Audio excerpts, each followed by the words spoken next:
Breaking news in just minutes. The House of Representatives will vote on the Senate's version of a bill to address the humanitarian crisis at the border. House Speaker Nancy Pelosi saying the House will pass the bill, but more progressive members of the Democratic caucus are slamming the decision, including Congresswoman Alexandria Ocasio-Cortez from New York, who joins me now. Congresswoman, thanks for joining us. You tweeted, quote, "Under no circumstances should the House vote for a McConnell-only bill with no negotiation with Democrats. Hell no. That's an abdication of power we should refuse to accept. They will keep hurting kids if we do." Those are strong words against Speaker Pelosi. And that bill, as you know, passed 84-8 in the Senate. A lot of liberal Democrats voted for it. Explain why you're taking such a strong stance here. Because, Jake, this is an issue not just of the substance of the bill, but also the process of how we got here. We passed a House version of this bill, which had far more humanitarian provisions and accountability for the facilities that are abusing kids at our border. And Mitch McConnell immediately smacked it down in order to pass and ram through a Senate bill that has an enormous amount of funding for military, as well as no guardrails and no accountability for facilities that are abusing our kids. So that's the bill that's in front of us here in front of the House. However, we didn't even bother to negotiate. There are House amendments. We could have negotiated it in. We could have conferenced. We could have tried to get amendments in, to get humanitarian provisions put in, to get consequences for facilities that abuse kids in. And instead, what we're doing is that we're immediately going to just saying yes to what got passed out of the Senate. And these are two completely different dynamics. The Senate, you have a minority Democratic Party there. And here, we are the House of Representatives, and we are a House majority, and we need to act like it. But, Congresswoman, didn't you vote against the House version, too? I did.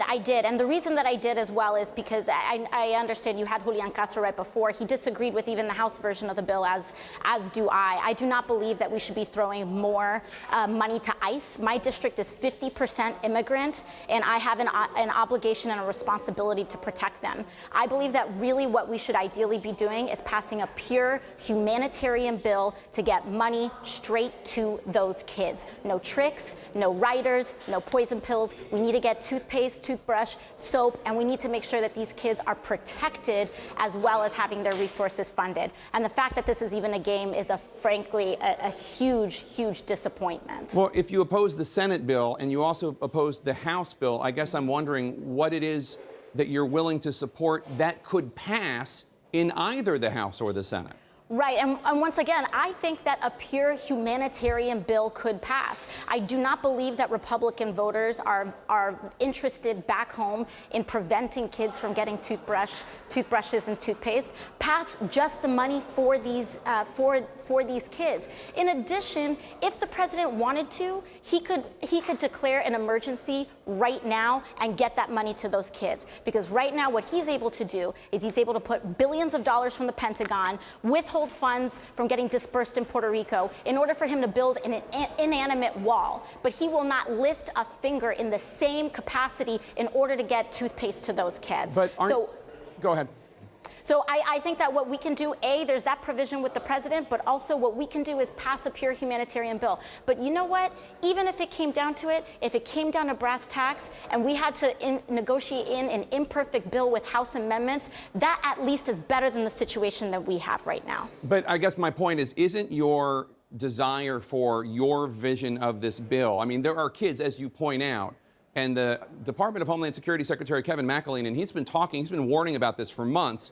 It's going to be overcrowded. We need funding. $3 billion of the $4.6 billion is going to housing for kids, for migrant kids. I think another 800,000 or so going to housing for other undocumented immigrants, adults.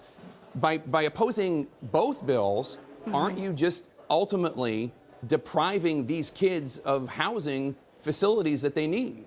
Well, when you look at how both of these bills happened, Jake, I think it's important that we have members of Congress that stand up and actually call truth to the situation.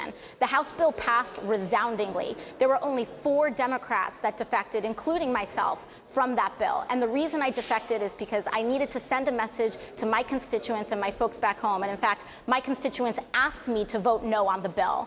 But if it ultimately came down to it, if we needed 100% every every single Democrat to vote on this bill. We could do it with the amendments. But the problem right now, and the question at hand right now, is that Mitch McConnell sent us a bill and we're just putting a big check mark on it instead of even trying to negotiate. I have indicated that I'm willing to stay here. I don't need to go home on vacation. I don't need to go home to July 4th weekend. I will stay here all weekend to make sure that we get this thing done. And instead, what Mitch McConnell is doing is that he's relying on the time pressure of recess to try to ram through a bill that is completely irresponsible to the American people and to those kids on the border. I want to ask you, last night you tweeted, quote, "Last week we called the concentration camps at the border for what they are. In the week since, the acting director of Customs and Border Patrol resigned. Bank of America announced they will stop financing for-profit immigration detention and private prisons. Words matter," unquote.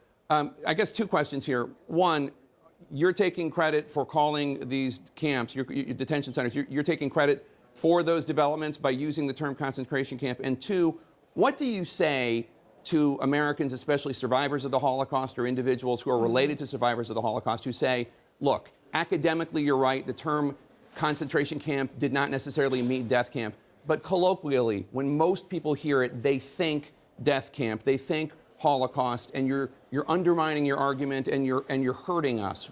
You're hurting our feelings, hurting our emotions, hurting our memories. What do you say to those Holocaust survivors? Absolutely. Well, you know, I have many in my district, and our Jewish community has rallied around this issue because when we talk about concentration camps, if we do not also talk about Japanese internment, if we don't talk about the Boer War, if we don't talk about the many times that this has happened in the history of humanity, then we also erase the suffering of those people.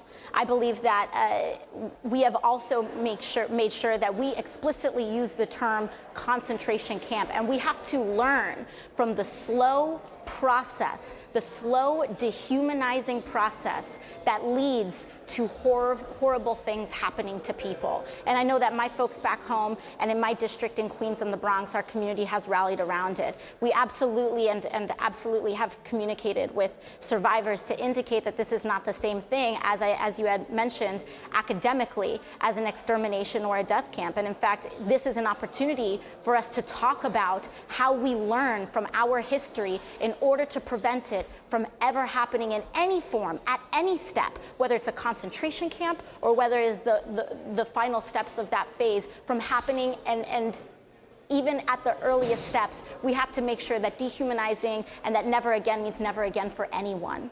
When you retweeted a story from Esquire magazine discussing all this, talking about the academic definition versus the definition that most people think of, the colloquial definition that doesn't mean the concentration camp or just a concentration of individuals, but a Nazi death camp. One of the points that was made in that very story was that using that definition, there were also concentration camps under Obama and under Bill Clinton. That is in the story that you retweeted. So did you call them concentration camps at the time when Obama was president?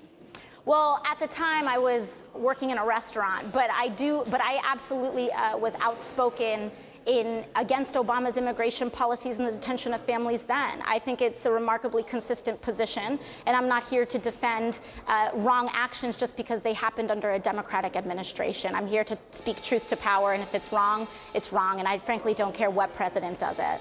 Congresswoman Alexandria Ocasio-Cortez from Queens, thank you so much for your time. Always good to see you. Thank you so much.